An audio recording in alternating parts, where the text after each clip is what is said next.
Ladies and gentlemen, welcome back to the White Talk Podcast. I'm your host, Dylan, at Cert Opinion on Twitter. Very excited to have you here for this first episode of a game preview for the season. We've got a good episode lined up for you. We've got a lot to cover, so let's dive right in.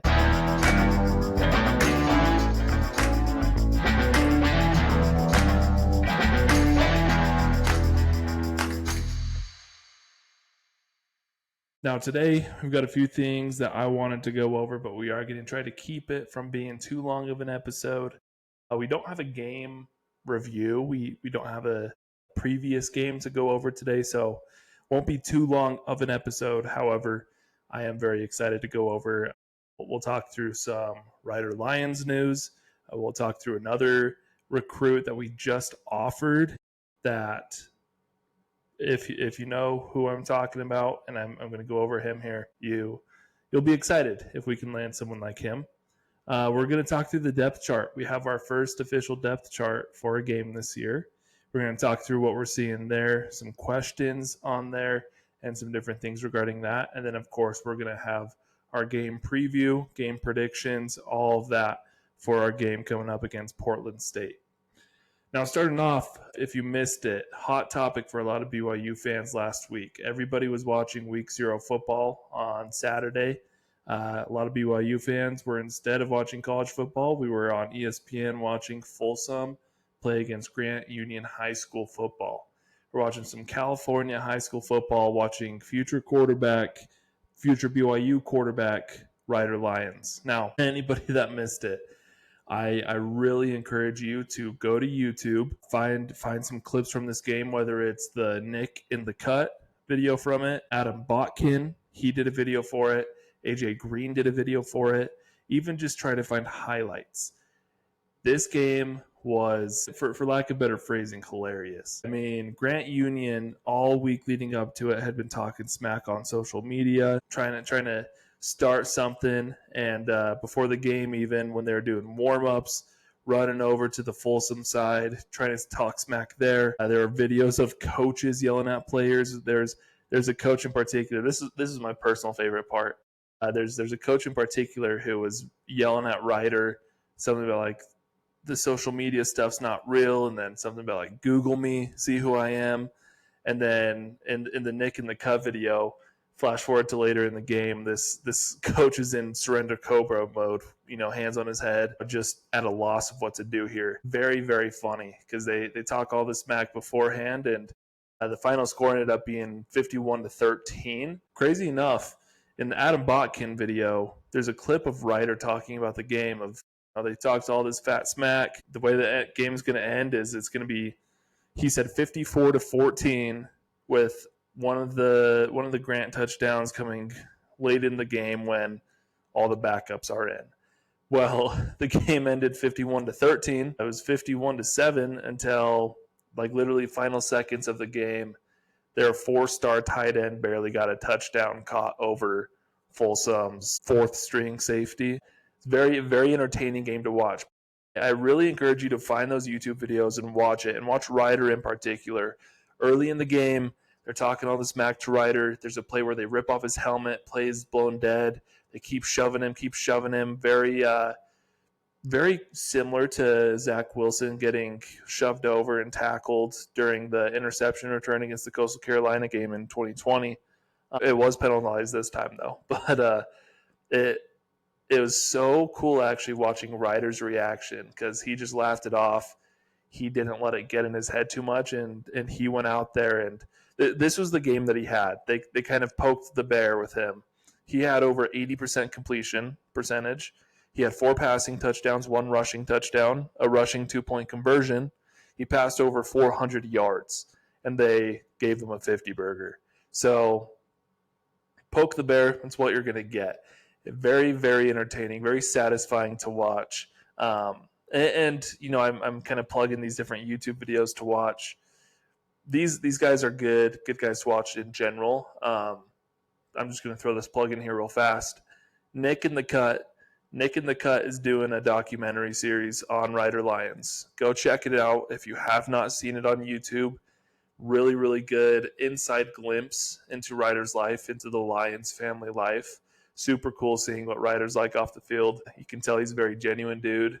He's very down to earth. There's clips from his commitment, what that whole process looked like for him. There's videos of his different recruiting trips. So I really recommend checking that out on YouTube. It's just Nick in the Cut. Very easy to find. He's a big YouTuber. He does a lot of documentaries for different athletes in the NFL, NBA, college, high school, everything in between. And then, of course, if you want to be following some of the big names nationally in high school football, Adam Botkin, that's Botkin, former kicker for, I believe, Montana or Missouri State. I can't remember. I want to say Montana, though. He picked up the YouTube thing. He goes out to these games and videos them. Same with AJ Green. AJ Green is going to have a video out for Ryder's game this last week because he was there as well. That's not AJ Green, the NFL All-Star. It's AJ Green with an E at the end. Different guy, but he's killing the YouTube game as well, going to all these national ranked games. And then, of course, Destroying. That's with 2 E's. If you don't watch those guys, go check out their videos. Going to give a little plug in here, but AJ and Adam specifically have clips from this Folsom game. And then, of course, Nick in the Cut for the documentary. Besides that, there's a bit of a tangent there. Watching that game with Ryder, I mean, the stats show a great game, of course. You know, not very many incompletions, very efficient game, lots of yards, lots of touchdowns is what you want to see.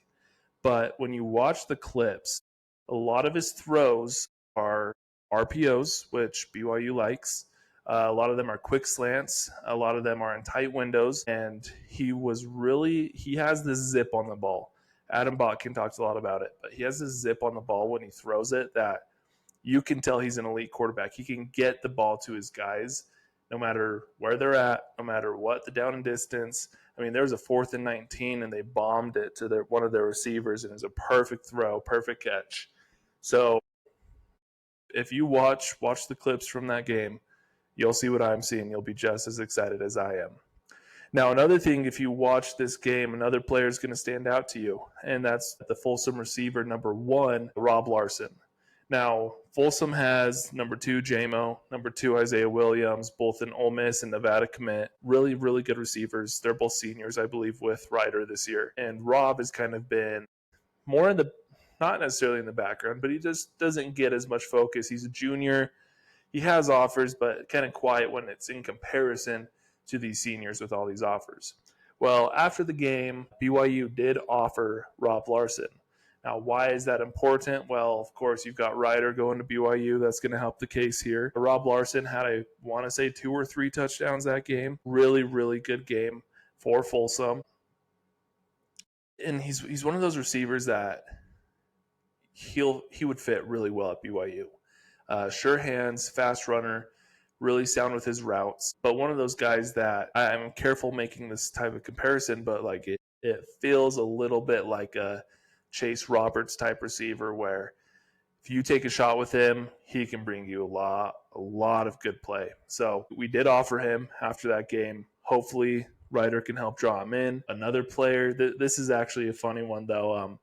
Vlad, I can't remember his last name. Vlad, number 51 on Ryder's offensive line. I actually tweeted a while ago. I tagged Ryder and said, we need to do what we can to get Vlad to BYU because in the documentary, Vlad's wearing a lot of BYU gear that he gets from Ryder. He's always flashing the Y saying, go Cougs, but he is committed to USC. Well, Ryder replied to that tweet saying, you know, it's in the process. We're working on it. Kind of not like it's something officially happening, but kind of just teasing, you know, that he's in Vlad's ear. He's telling him this. Well, I did another tweet or comment, I can't remember where on social media, saying a similar thing, and he said a similar sentiment. And that's another play that stood out in this game was Vlad on the offensive line. He super sound with his blocking for run blocking and pass blocking, but the other thing that stood out to me a lot was his next level blocking. He can get to the next level really fast. He can lay guys out. He knows, you know, right where to lay the block. It's a very smart blocking that he does. And he's a guy I absolutely would love to get to BYU. But that's going to be kind of the recruiting focus that I want to have for this past week. There's been a lot of high school football that I could talk about with other BYU recruits and even BYU commits. I mean, we've got Mawala at Orem. He's killing it. We also have Brock Harris. Brock Harris's first game, he had like 3 touchdowns and over 200 yards in the first quarter alone.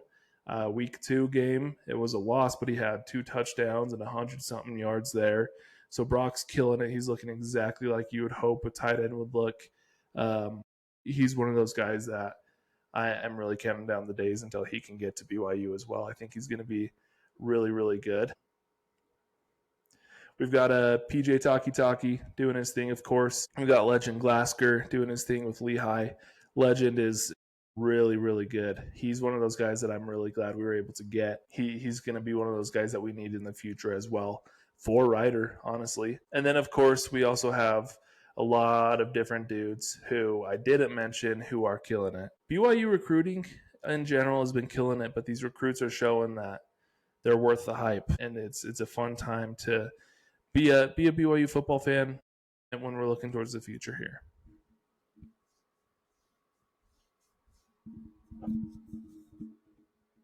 All right, well, moving on from high school football, let's talk BYU here. Now, we did receive our first official depth chart for the season. They released it for the Portland State game, and let's talk through a few things that we are seeing with this. First things first, as I'm pulling this up here, yesterday, actually on Monday, we got the first official depth chart for game week. Of course, we haven't talked about it since the last episode, but it has been announced Bear Bachmeier, QB1. That's something I was hoping we'd see, and we are seeing it. Really excited about the potential with Bear. The other thing, though, that's interesting is from what I've heard and what it shows on the depth chart, Emerson Gielman, I'm probably butchering his last name, he's made a name for himself in fall camp. Now, he did receive his mission call, so he is going on a mission. He got called to Brazil, Sao Paulo. Congrats to him. Congrats, Emerson. But from what I've heard, he's one of those guys who could be in future quarterback battles for BYU. It is going to be tough with Bear coming in and killing it, and then we'll have Ryder coming in. So it'll be tough competition, but he's the exact type of backup quarterback that you would want for a P5 team where, one of your guys gets out injured, he can step in immediately. Or in fall camp, you want some competitive quarterback battles where even if you know who's going to be starting, you want them to still have that competition. He's going to bring that as well. Now, to that point, this is another, I need to be more careful with my comparisons, I know. But this is another comparison that I can kind of see with Emerson. From the few videos that I've seen, he does make me think a little bit of Baylor Romney. If you remember Baylor Romney, he was the backup behind Jaron Hall. He did play quite a few seasons, or quite a few games, I should say. He started when Jaron got hurt. But when you take a look at Emerson versus Baylor, same height, same build, same type of play style where they're not necessarily known for just running it. They can throw on the run really well, though. They can step up in the pocket. They can extend plays. So he makes me think a little bit of Baylor. Now, that's going to be really fun to have in the future. Like I said, he will be on his mission soon. So we will be losing him for a couple of years. But when he's back, expect him to be around.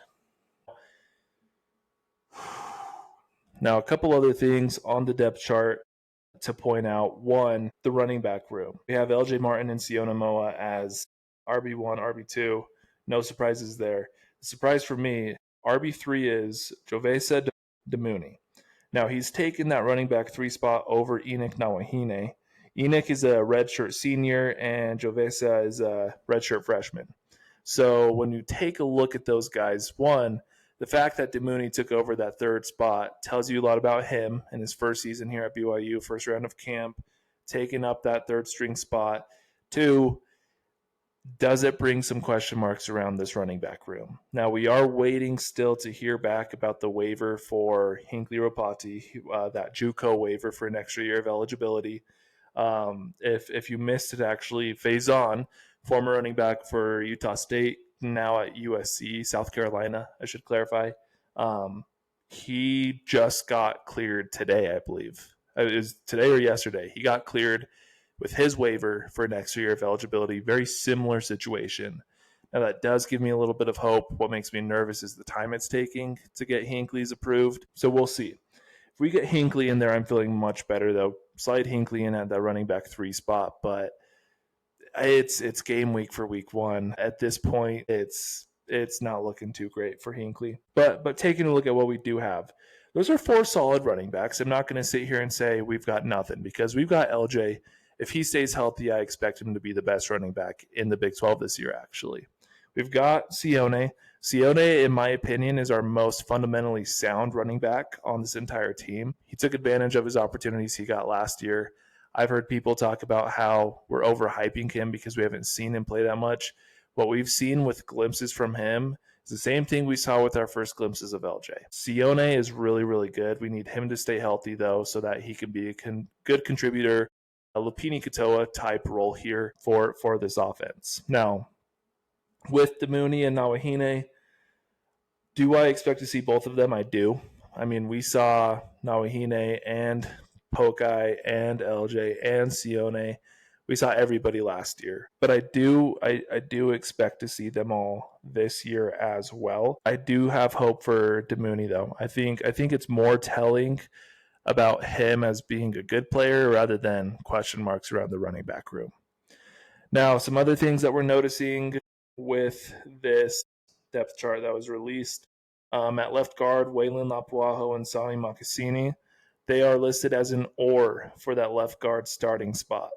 From what I've heard, that's going to be a situation this week in particular of just Waylon's dealing with a little bit of an injury, somewhat minor. It's more precautionary. We're going to have Waylon sit out this game. I don't think we see him at all. Another thing that we're seeing, though, is at the right guard, another or spot for Austin Loaiza and Kyle Safarchich. I'm so bad at names, so I hope I said that right. That, I think, is an or there because they might want to move Kyle or Austin over to that left guard spot if needed. Just the ability to shift things around as needed. But at left tackle, of course, we've got Isaiah Jota, the redshirt senior transferred from Colorado. He stepped in last year. He was in that final game-winning drive against Utah. He's going to be starting at that left tackle. Right tackle, Andrew Gentry, a transfer from Michigan, redshirt junior. Really, really good. He was on that Michigan national championship team. And then, of course, at center, we got Bruce Mitchell, who took over for Connor Pay when Connor was hurt most of last year. So, offensive line, feeling good. I did want to address the injury there with Waylon, though. Worth bringing up because it's listed as the or there. That's the only reason. It's not because of anything other than that. Now, taking a look more so at the skill position again, one other thing that I do want to point out is we have our receiver room, which we know is really deep. When we take a look at the first spot, we've got Chase Roberts, Parker Kingston, JoJo Phillips. Kind of our top 3 receivers, no surprises there. And then, of course, we've got Cody Hagan, Tiger Bachmeyer, and we've got Tay Nakua. Now, Tay Nakua, the only reason I'm surprised there is because behind Tay, we also have Reggie Frischknecht from Weber State. All I've heard is Reggie has had a really, really good fall camp. He's a big dude, 6'4", 200 pounds. He's a sophomore. I've heard Reggie did really, really good in camp. So the only reason I'm surprised there was because of how much I heard about Reggie. But I am happy to see that Tay got that spot as well. I think both of those dudes we'll see plenty of, though. Hopefully they get a lot of opportunity. But of those guys, the most that I'm excited to see is Cody Hagan. See how Cody can do with a lot more of a workload there. And I do think he can be a really good returning producer for this offense. Now let's flip it over to defense. A couple things that stand out to me at defense. One, we've got Jonathan Cabea. He is not on the depth chart. Reason why is injury. I've heard 6 to 8 weeks for him. Rumors, don't listen to that entirely. Based off of posts on social media from him, based off of rumblings that I've heard, it's a sports hernia situation, which the recovery for that is usually 6 to 8 weeks. So that lands him, in October, maybe looking at the Utah game, maybe looking Arizona. We'll see there. Hope we get him back this year. If not, it's not terrible to get him on a red shirt, but that opens up our nickel spot. He was going to be our starting nickel. Now, in his place there, though, we have Tommy Prasis, which I love as a decision there. I think one, you've got to trust the defensive back coaches with Coach Gennaro. We also trust Jay Hill, of course. I love moving Tommy to nickel, though. He's got the build for it at 6'1", 205, 6'2", 195. Tanner Wall stats there. 6'2", 195. Tommy's put on some muscle this year, too. I see a lot of potential with Tommy at the nickel. It does sound like he'll be moving back to safety a lot, too. The other guys in the nickel spot, we have Tavion Beasley, transfer from San Diego State. And then Cannon DeVries, freshman, returned home from his mission. He's from Weber High School. He's a guy that I'm really high on too. Hope we don't need to see too much of him and let this just be a learning year for him. But if we do need to see him, I do trust him. Not that I am trusting a true freshman entirely, but I do think he can do what's needed to be done there. A couple other things to point out on the defense outside of that. We've got Evan Johnson starting at corner with Therian Trey Alexander right behind him. That is going to be kind of a 1A, 1B situation, I think. I think both of those guys are going to get a lot of reps. And then we got Maury Bamba, we've got Jaden Dunlap, and then, of course, Marcus McKenzie. And then when we take a look at the linebacker group, we, of course, got Isaiah Glasker, but the surprise here is behind Isaiah at that Sam linebacker spot. We've got Ephraim Asayata. Now, Ephraim, he started last year, he began his career, I should say, last year on the defensive line at the edge position. It sounds like they're moving him to kind of a Kyle Van Noy kind of hybrid role where he's going to be a linebacker. He can play linebacker, but a lot of times we are going to stick him on the line and rush the edge. You're just not going to see his hands down in the grass. He's going to be in the upright position and get a little bit more speed boost off there, which I'm really excited for. He's got the raw talent. This is putting him in a place to succeed. And I think we could see him going down an Isaiah Glasker, Kyle Van Noy type role in the future, where it's a lot more linebacker. And this is kind of transitioning him to that. Now we also have Ciale Acera with an or with Che Bryant Strother, Elijah Bryant's brother. That is one of those ors that's going to be just more so related to situational football there. Ciale versus Che, who's better in third and short versus third and long, that type of thing. What sets each person is going to bring us more success with, for lack of better phrasing there. And then, of course, at the rover spot, we've got Jack Kelly starting with Ace Kafusi right behind him, Miles Hall behind Ace. Now, the interesting thing to me is linebacker room we knew was deep. It feels like there's not even a drop-off after losing Harrison Taggart, which is crazy because Harrison is a really, really good player. He's going to kill it for Cal. Wish we could have kept him. But when you take a look at this depth chart and you take a look at how the reports were with fall camp, there's no reason to be concerned there. Now let's talk about safeties, and then we'll wrap up the depth chart talk there, of course. But we're rambling a little bit here. Safety, we're going to see Raider Demuni with an or shared with Falatau Satuala. Again, situational football there. We saw Falatau a lot last year as a true freshman. Excited to see him take a step this year, which I've heard that he has. He's a great safety to have because he's so big and tall. He's 6'4", 200 pounds. It's really rare, but really good for his safety. So excited to see what he can do this year. And then, of course, at full safety, we've got Tanner Wall sharing that or with Falatau as well. So again, it's not necessarily an or where one of them is entirely better than the other. It's more of just who's better in each different scenario that we're in. I do think, though, it's going to be hard to take Tanner Wall off the field this year. We heard it from Trey himself. He's kind of the leader of this defense. He's the one that's going to keep everybody aligned and call it adjustments that's needed. So really excited to have Tanner back, of course, this year and expect a lot of big things from him. No, I did lie. There's one other thing that I want to talk about with this depth chart. Kick returners or punt returners, worth bringing up with BYU. I mean, we had 4 special teams touchdowns last year, 2 kick return touchdowns from Keelan Marion against Wyoming and Utah, and 2 punt return touchdowns for Parker Kingston against Colorado in the bowl game and against Kansas State. This year at kick return, we have Parker Kingston, who did do it last year with Keelan. And then we also have Cody Hagan. Now, that's big to me. Cody Hagan is one of the fastest dudes on this team, broke state records in the state of Utah for high school track. Super fast dude. I think he opens up a lot of opportunity on that return team. And then punt return, we have Parker Kingston and Tiger Bachmeyer. I think there might come a point where Tiger takes over that top spot, though. He returned a lot of punts for Stanford last year. I believe he had one punt return touchdown for Stanford last year. He's really surprisingly fast. He's taller. He's 6'1", but he's really fast, and he can open up a lot of lanes. He can go through a lot of open lanes really fast, I should say. So I do think we could see him at that number one punt return spot next year.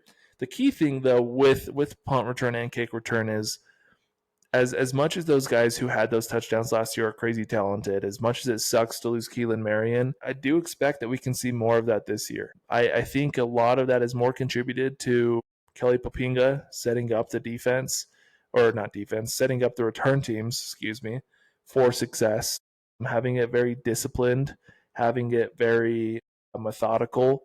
If you take a look at the kick returns and punt return touchdowns from last year, the only one that was a crazy feat of athleticism from the returner themselves was Parker Kingston's against Kansas State. Other than that, though, it was really good blocking that set up the others. Very sound, assignment sound, kick return blocking from everybody that opened up the lanes for those touchdowns. Now, of course, they got to be able to read the lanes. Of course, they have to have the speed to get there. But I do have hope with these returners that we do have, especially with Parker, of course.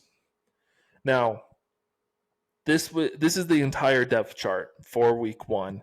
You can see it on our social medias. It's probably posted on the BYU website as well. The interesting thing, though, that the Big 12 Conference is implementing this year is actually a requirement to post a report about injury availability for that week. Now, us BYU fans know Kyle Whittingham is probably a little bit stubborn and upset about that in his crybaby ways. The dude hates reporting on injuries for some reason. So he's going to go over there and throw his tantrum, I'm sure, every week in media availability for Utah, and he already has this week. But I kind of like that they're making it a requirement. Now, it is only going to be a requirement, though, for conference matchups. So I'll be surprised if we see any from any team from the conference up until, week 3, week 4 when they start playing conference games. We did see one in week 0 with Kansas State versus Iowa State. So we have seen what it looks like. We're just not going to see many until conference play actually starts, though, I think. Now, let's slow down here a little bit. We went through a lot of the depth chart stuff. We went through a lot of that stuff for week 1 in particular. It is going to change week to week, of course. But let's switch focus over to this actual game, right? It's week 1 for BYU. Let's go over our matchup. We'll do a little preview here. Let's talk through, key players on both teams and how we think we're going to go. Now, the game is going to be on Saturday. It's going to be a home game at LaVell Edwards Stadium, 6 p.m. kickoff on ESPN Plus if you're watching it at home. What to expect uniform-wise from BYU. We actually already know almost every uniform matchup for BYU's end of things this year, but this one is going to be navy, white, meaning navy helmet, navy jersey, white pants. Interesting thing to note with the helmets in particular, first time we're seeing this since they were kind of that matte material. Last year, if you remember the navy helmets we wore, it has the Stretch Y logo with just the white outline around it, but it's not filled in with white. This one, it is going to be filled in with white. So the logo itself is going to be what you see more on our Royal helmets. Instead of having it filled in with the blue, it's going to be filled in with the white, and just the Y will be filled in with the blue. I don't know if that makes any sense, or I don't know how else to explain that, but it is the first time we're seeing that with these specific glossy navy helmets. Really good look, though. I like them. It kind of goes back to our uniform topic that we've talked about in the past, though. I kind of like that it's the only navy we're going to see this year, but I do like the look itself.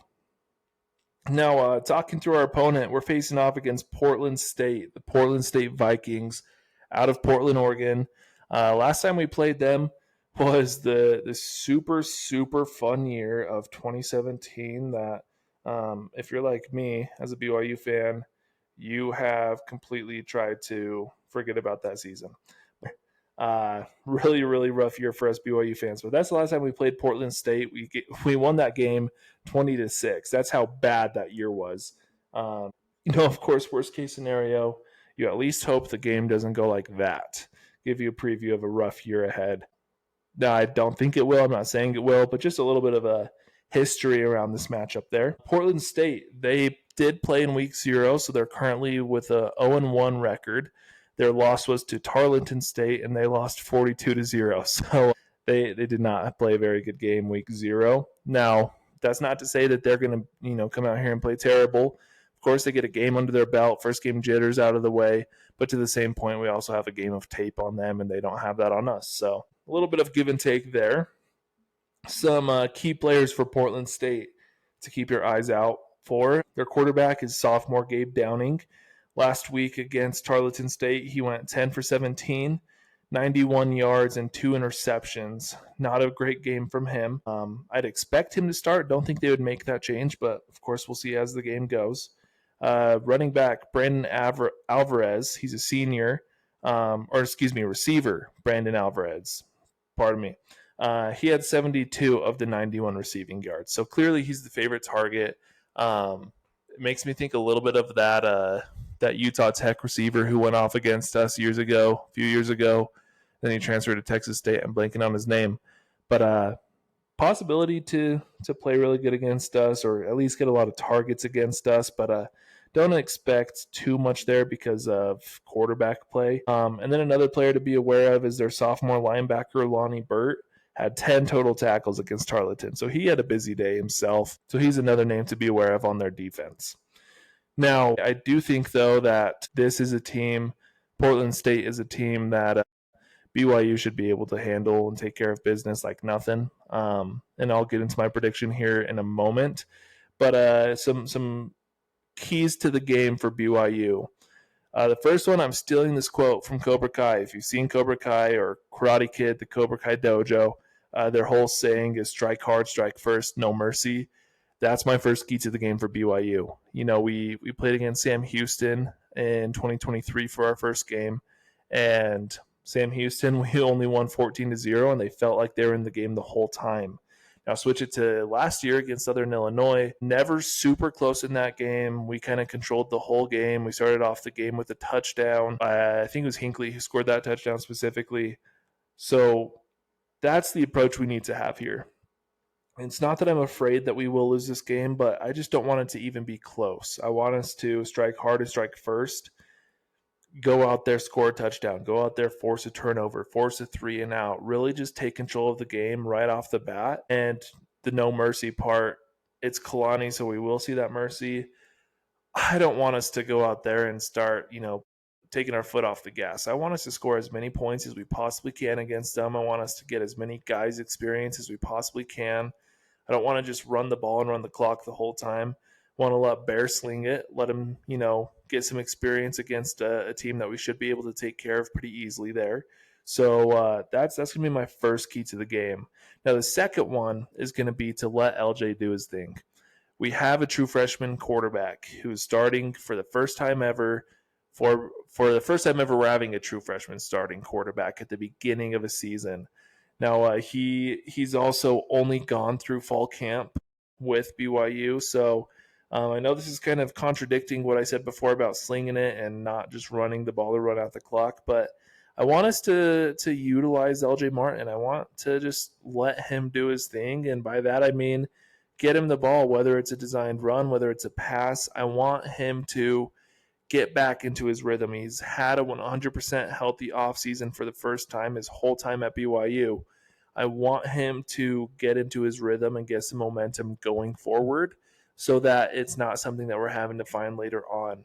It did feel like there's a lot of times last year and especially the year before, where we needed our passing game to open up our run game. I want to see that switch this year. I don't want to be relying on Bear to open things up for our offense. I want that to be LJ. LJ is good enough, he's experienced enough, and I want that to show in this week 1 matchup. Now, the third key to the game is I don't want to take Bear out when we are up big. I know that's the thing you do when you're up big. You take your starters out, prevent injury, prevent, being overtired. I want Bear to stay in as long as possible. I don't want to, of course, I of course don't want the opportunity for him to get hurt, but I do want him to have the opportunity to be playing as much as possible, get as much experience under his belt as he can in week one. And that's going to help us really ensure that he's set up for success moving forward. Let him use the whole playbook against a team like Portland State. Let him get comfortable with it. Let him get some game experience, and don't just take him out super early. Now, we have some predictions here for X Factor players, or players that we think are going to have a good game or that we need to have a good game. Number one, I'm putting Bear Bachmeier. I think that he's going to go out there and have a good first game. I think that we're going to see him go out and look very comfortable behind this offense. And I think he's going to have a really good game and be a big reason we have success. Number two, of course, is LJ Martin for the reasons I listed before as well.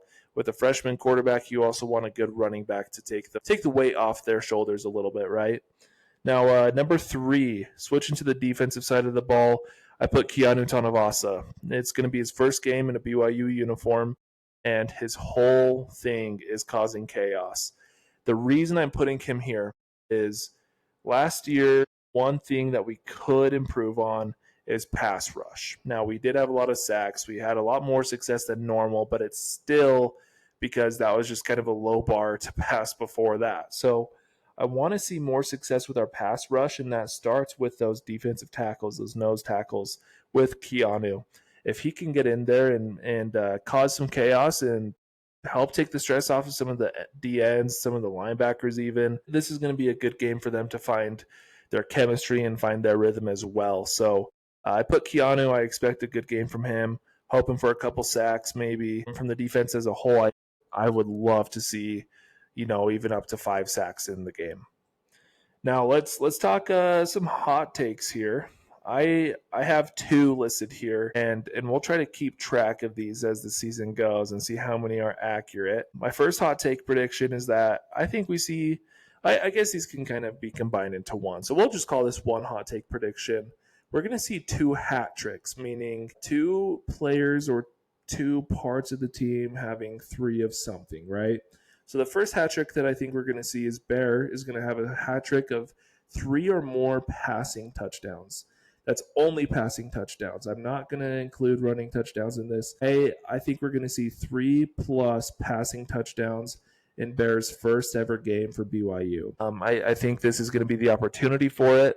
I think this is going to be a way for him to really build that chemistry with the receivers, and I think we're going to see that here in this week 1 matchup. Now, the other hot take, the other hat trick that we're going to see, I think we're going to see the defense force 3 turnovers. Last year, we saw that they led the nation in interceptions in a game. We were also top 5 maybe in forced turnovers in the season. So I do expect us to force some turnovers this game. We saw Portland State throw 2 interceptions against Tarleton State, and Tarleton State is a team that we would be able to beat by just as much. So I would hope that our defense can do even just slightly better than Tarleton State's defense. But my score prediction, the final score, I'm going with BYU 52, Portland State 10, with those 10 points, at least 7 of those 10 points coming in garbage time against our backup defense, our freshmen, whatever that looks like. I do think, though, that that 52 is on the higher side, I'm sure, for a lot of fans. Kalani doesn't like to run up the score. We've seen that his whole career here, but this is kind of the level of that Idaho State game from a few years back where it was Idaho State or Southern Utah, one of those teams where it was like 72-10 or something. I expect it to be not even intentional running up the score, but just our defense has some touchdowns, our special teams maybe has a touchdown, and just it gets to a point where it's hard to not score that many points, right? So that's going to be my score prediction there. I would love to see it happen. Just not even have it be close. Get our backups in with Bear. Kind of let Bear work with the backups so that Other players aren't getting hurt, but Bear's still getting to work, right? Now, I am curious to see how this goes, though. It's exciting, though. BYU is back. We are back to week one. We are back to doing game previews. Feels good. It feels like this has been the longest week just waiting for it to get here. I mean, it's only Tuesday, and it feels like it's already been the length of 3 weeks just waiting for the game to get here. Now, it doesn't help that, bit of insight into my personal life right now. I was actually laid off from a job that I honestly did not love and used the opportunity to get offered and accepted a job that's more so aligned of what I really would like to do. So I'm really excited to start my new job, but I do have to finish out this week with my old one. And it's not helping the week go by any faster. It's making it feel like this week is dragging on forever. So once 6 o'clock hits on Saturday, though, not even 6 o'clock. Once it's that 9 a.m. college game day on the TV, eating breakfast, watching some football all day. Once that time of day hits, things are going to be nice. Everything else in the world is just going to kind of be the background. We're going to watch football all day. I know I'm planning on having a football day with my brother-in-law. I'm going to take my son down. We're going to watch football together all day. I'll watch Ohio State and Texas. We're going to watch some of these fun matchups that we have coming up. Alabama, Florida State, a lot of good ones for this week one. And I'm just looking forward to it. It's going to be such a good time. I also do want to plug, though, as we're wrapping up here, new thing that I am starting on Twitter or X. If you're not familiar, Twitter has a feature called Spaces where it's almost a live stream where anybody can join and request access to speak. I am going to be hosting a Twitter Spaces post-game Saturday night, 10:15 Mountain Time. It's going to be after the game, talk through the game, maybe watch a little bit of the other games going on. Utah's going to be playing. Let's talk some smack in there. Just a way for us fans to connect, talk through what we saw in the game. I know a lot of BYU fans are looking for a way to make their voices heard, to talk more together about BYU. This is going to be your opportunity to do so. So come hang out in the Spaces post game Saturday night. Going to be a good time. I'd love to hear from any and all of you that jump in and want to talk through some BYU football, talk through some football in general. It should be a good time. So make sure you join that. Give us a follow so you don't miss it. On Twitter, it's at White Talk Podcast. Same thing on Instagram as well, at White Talk Podcast. Follow us there as well. But make sure on Twitter specifically so you can join the spaces after the game and talk some ball with other BYU fans. It'll be fun. But yeah, it's going to be a good time. Make sure you follow us there on Twitter. We also are on YouTube. If you're not already listening on YouTube, just White Talk Podcast. Give us a search on there. But it should be a good time. Good game coming up this week for BYU. A nice, relaxing start, hopefully, to the season for us. Really, really looking forward to it. Going to be a good time with all you BYU fans. Next episode, we're going to try to get these every Wednesday. So next episode will be next Wednesday in preparation for our game against Stanford. That's going to be kind of the schedule that I try to stick with for these, is get them posted on the Wednesday before game day. Whether game day's on a Friday or a Saturday, we'll stick with the Wednesday schedule for getting these posted. So make sure you tune in next week on Wednesday for our preview against Stanford. We'll talk through what happened with Portland State, talk through what we can expect with Stanford, and that should be a good one as well. We're also constantly on the look and trying to work with getting guests on different episodes as well. We're going to start talking some BYU basketball, of course. We already have a guest lined up for that I'm super excited for. Finalizing what episode that'll be, but be on the lookout for that one as well. But yeah, let us know what other guests you would like to hear on the podcast. We had Trey Alexander for our preseason episode. We've got a few that we're going to try to get lined up here hopefully soon. So let us know who you want to hear on the podcast. But should be a good time either way, whether it's me talking endlessly like today or if it's a fun interview we get with somebody else. But yeah, that's all we got today. I rambled a lot, but appreciate all of you for listening in. Yeah, I never know how to close these things, so I'm kind of rambling on here. So I'm just going to cut myself short. Thank you so much for listening. We'll see you next time.